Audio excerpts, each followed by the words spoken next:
Don't usually get morning visitors around here, even with police permission. Ready to change out the strings on this Conrad guitar. Ernie Ball, Slinky, Cobalt. Electric guitar string is 9 through 42. I don't know when I bought these, but I don't see any date on them. I've had them probably for 10 years. As you will notice by the date, May 1897. Never been opened, so I'm hoping they're okay. I don't know why they wouldn't be. But I'm going to put those on this guitar, Conrad, since it's not my go-to guitar really. I want to try to keep it in tune, so I'm going to leave a low E. So I'm going to leave that one on, and then I'm going to remove the rest of them. I use that one as a guide to where to start tuning at. We shall see. We shall see.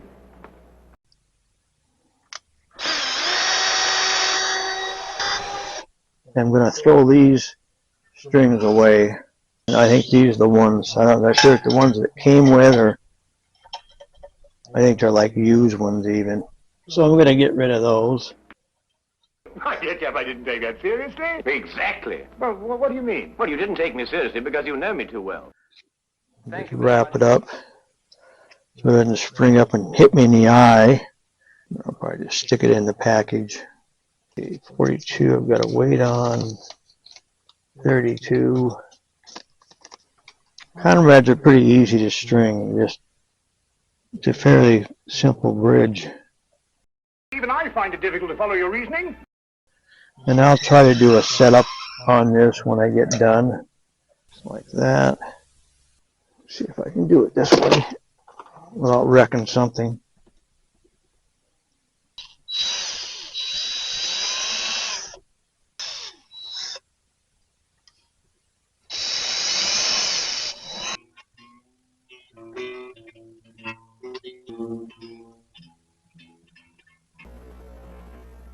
It was just horrible.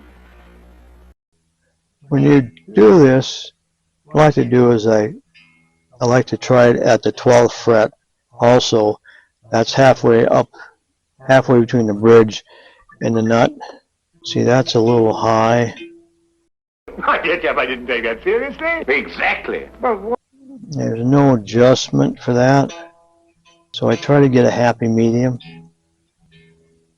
There, right there. Just a little bit in the red. Okay, that's good. Now, those are good. I used to save strings back when I was 4, and then just move them to another guitar, a cheaper guitar, and put the new strings on the better guitar. Now that I'm in retirement, I've got a little money saved up to kind of work on guitars.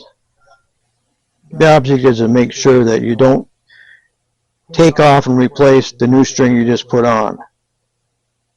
You got to kind of be on your toes.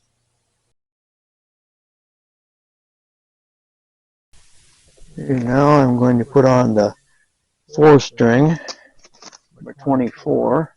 Fairly easy to do. Just gotta, it's busy work kind of, but you gotta, once you get down to the fine tuning. we shall see. We shall see. What I do is I take the string up, tie it up to the tuner. I grab it, then I just go down about like that, right down to the nut. Then I take it, feed it through,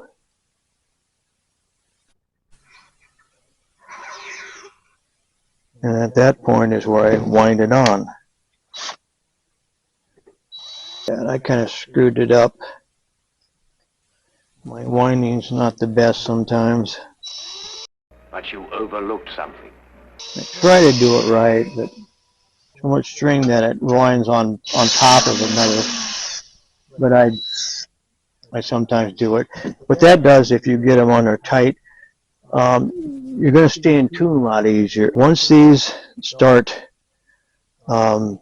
you know, moving and stuff, and you start whammy barring and stuff, it's going to stretch the string. If there's any place for movement in the winding, where it can kind of roll in between two pieces, that's why you want to try to keep it just one complete coil. The string will loosen up and you're out of tune. This one, ooh, oh man, if I didn't heck, that's a wound string, that should be okay. Now I'm going to use my hand winder. 1%.